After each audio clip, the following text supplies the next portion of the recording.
شروع اللہ کا نام لے کر جو بڑا مہربان نہایت رحم والا ہے۔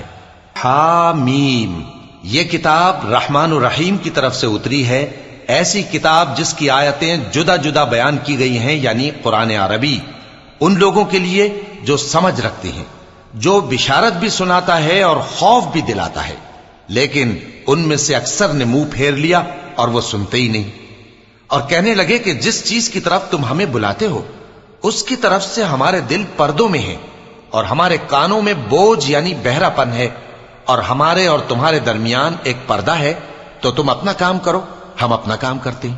کہہ دو کہ میں بھی آدمی ہوں جیسے تم، ہاں مجھ پر یہ وحی آتی ہے کہ تمہارا معبود ایک ہی معبود ہے، تو سیدھے اسی کی طرف متوجہ رہو اور اسی سے مغفرت مانگو۔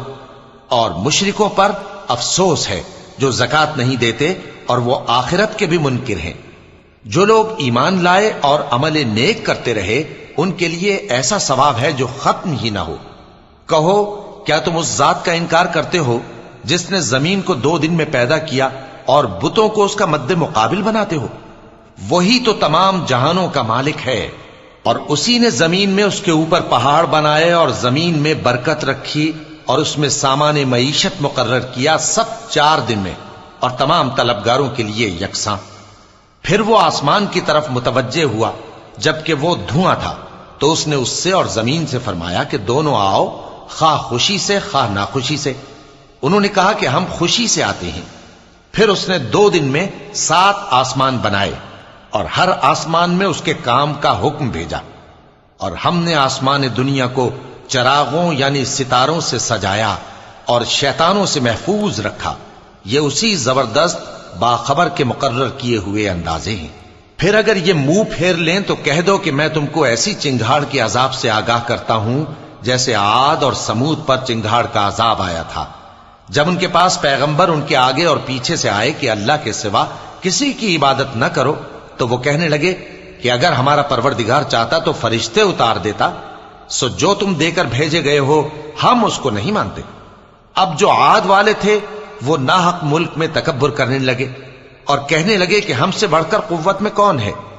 کیا انہوں نے نہیں دیکھا کہ اللہ جس نے ان کو پیدا کیا وہ ان سے قوت میں بہت بڑھ کر ہے، اور وہ ہماری آیتوں سے انکار کرتے رہے۔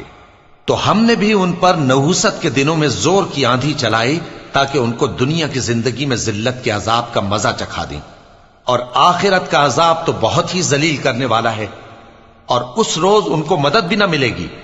اور جو سمود والے تھے ان کو ہم نے سیدھا رستہ دکھا دیا تھا، مگر انہوں نے ہدایت کے مقابلے میں اندھا رہنا پسند کیا، تو ان کے اعمال کی سزا میں ذلت کے عذاب کی کڑک نے ان کو آ پکڑا۔ اور جو ایمان لائے اور پرہیزگار رہے ان کو ہم نے بچا لیا۔ اور جس دن اللہ کے دشمن دوزخ کی طرف اکٹھے کیے جائیں گے پھر ان کی الگ الگ جماعتیں بنائی جائیں گی، یہاں تک کہ جب دوزخ کے پاس پہنچ جائیں گے تو ان کے کان اور آنکھیں اور کھالیں یعنی دوسرے اعضاء ان کے خلاف ان کے اعمال کی شہادت دیں گے، اور وہ اپنی کھالوں یعنی اعضاء سے کہیں گے کہ تم نے ہمارے خلاف کیوں شہادت دی؟ وہ کہیں گی کہ جس اللہ نے سب چیزوں کو نطق بخشا اسی نے ہم کو بھی گویائی دی، اور اسی نے تم کو پہلی بار پیدا کیا تھا اور اسی کی طرف تم لوٹائے جا رہے ہو۔ اور تم اس بات کے خوف سے تو پردہ نہیں کرتے تھے کہ تمہارے کان اور تمہاری آنکھیں اور کھالیں تمہارے خلاف شہادت دیں گی، بلکہ تم یہ خیال کرتے تھے کہ اللہ کو تمہارے بہت سے اعمال کی خبر ہی نہیں، اور اسی خیال نے جو تم اپنے پروردگار کے بارے میں رکھتے تھے تم کو ہلاک کر دیا اور تم خسارہ پانے والوں میں ہو گئے۔ اب اگر یہ صبر کریں گے تو بھی ان کا ٹھکانہ دوزخ ہی ہے، اور اگر توبہ کریں گے تو ان کی توبہ قبول نہیں کی جائے گی۔ اور ہم نے ان کے ایسے ساتھی بنائے جنہوں نے ان کے اگلے اور پچھلے اعمال ان کو عمدہ کر دکھائے تھے، اور جنات اور انسانوں کی جماعتیں جو ان سے پہلے گزر چکی ان پر بھی اللہ کے عذاب کا وعدہ پورا ہو گیا۔ بے شک یہ نقصان اٹھانے والے ہیں۔ اور کافر کہنے لگے کہ اس قرآن کو سنا ہی نہ کرو، اور جب پڑھنے لگے تو شور مچا دیا کرو تاکہ تم غالب رہو۔ سو ہم بھی کافروں کو سخت عذاب کے مزے چکھائیں گے اور ان کے برے اعمال کی جو وہ کرتے تھے سزا دیں گے۔ یہ اللہ کے دشمنوں کا بدلہ ہے یعنی دوزخ، ان کے لیے اسی میں ہمیشہ کا گھر ہے۔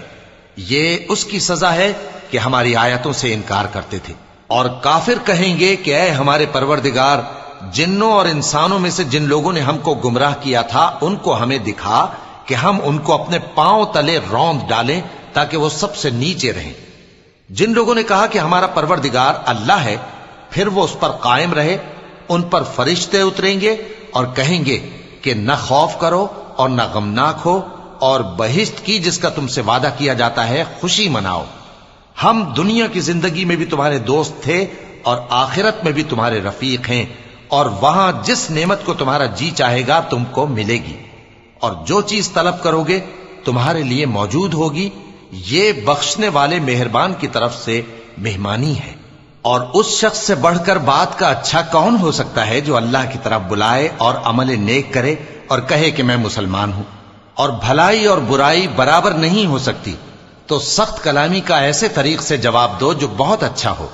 ایسا کرنے سے تم دیکھو گے کہ جس میں اور تم میں دشمنی تھی وہ تمہارا گرم جوش دوست ہے، اور یہ بات انہی لوگوں کو حاصل ہوتی ہے جو برداشت کرنے والے ہیں، اور انہی کو نصیب ہوتی ہے جو بڑے صاحب نصیب ہیں۔ اور اگر تمہیں شیطان کی جانب سے کوئی وسوسہ پیدا ہو تو اللہ کی پناہ مانگ لیا کرو، بے شک وہ سنتا ہے، جانتا ہے۔ اور رات اور دن اور سورج اور چاند اس کی نشانیوں میں سے ہیں۔ تم لوگ نہ تو سورج کو سجدہ کرو اور نہ چاند کو، بلکہ اللہ ہی کو سجدہ کرو جس نے ان چیزوں کو پیدا کیا ہے، اگر تم کو اس کی عبادت منظور ہے۔ پھر اگر یہ لوگ سرکشی کریں تو اللہ بھی ان سے بے نیاز ہے، کیونکہ جو فرشتے تمہارے پروردگار کے پاس ہیں وہ رات دن اس کی تسبیح کرتے رہتے ہیں اور کبھی تھکتے ہی نہیں۔ چونکہ آیت سجدہ تلاوت کی گئی ہے لہذا سامعین پر سجدہ واجب ہے۔ اور اے بندے، یہ اسی کی قدرت کے نمونے ہیں کہ تو زمین کو دبی ہوئی یعنی خشک دیکھتا ہے، پھر جب ہم اس پر پانی برسا دیتے ہیں تو وہ شاداب ہو جاتی اور پھولنے لگتی ہے۔ بے شک وہ جس نے زمین کو زندہ کیا وہی مردوں کو زندہ کرنے والا ہے، بے شک وہ ہر چیز پر قادر ہے۔ بے شک جو لوگ ہمارے احکام سے انحراف کرتے ہیں وہ ہم سے پوشیدہ نہیں ہے۔ بھلا جو شخص دوزخ میں ڈالا جائے وہ بہتر ہے یا وہ جو قیامت کے دن بے خوف ہو کر آئے؟ تو خیر، جو چاہو سو کر لو، جو کچھ تم کرتے ہو وہ اس کو دیکھ رہا ہے۔ جن لوگوں نے نصیحت کو نہ مانا جب وہ ان کے پاس آئی، حالانکہ یہ تو ایک عالی رتبہ کتاب ہے، اس میں جھوٹ کا دخل نہ آگے سے ہو سکتا ہے نہ پیچھے سے۔ یہ کتاب حکمت والے، خوبیوں والے کی اتاری ہوئی ہے۔ اے پیغمبر، تم سے وہی باتیں کہی جاتی ہیں جو تم سے پہلے پیغمبروں سے بھی کہی گئی تھیں۔ بے شک تمہارا پروردگار بخش دینے والا بھی ہے اور عذاب علیم دینے والا بھی۔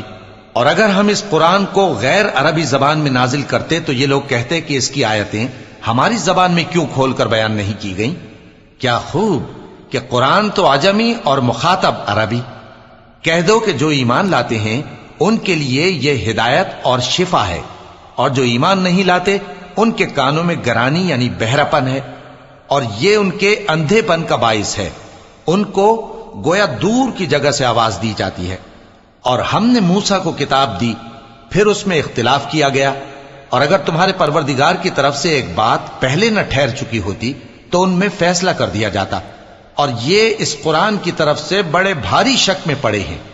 جو نیک کام کرے گا تو اپنے لیے، اور جو برے کام کرے گا تو ان کا ضرر اسی کو ہوگا، اور تمہارا پروردگار بندوں پر ظلم کرنے والا نہیں۔ قیامت کے علم کا حوالہ اسی کی طرف دیا جاتا ہے، یعنی قیامت کا علم اسی کو ہے۔ اور نہ تو پھل غلافوں سے نکلتے ہیں اور نہ کوئی مادہ حاملہ ہوتی ہے اور نہ جنتی ہے مگر اس کے علم سے۔ اور جس دن وہ ان کو پکارے گا اور کہے گا کہ میرے شریک کہاں ہیں، تو وہ کہیں گے کہ ہم تجھ سے عرض کرتے ہیں کہ ہم میں سے کسی کو ان کی خبر ہی نہیں۔ اور جن کو پہلے وہ اللہ کے سوا پکارا کرتے تھے سب ان سے گم ہو جائیں گے، اور وہ یقین کر لیں گے کہ ان کے لیے کوئی راہ فرار نہیں۔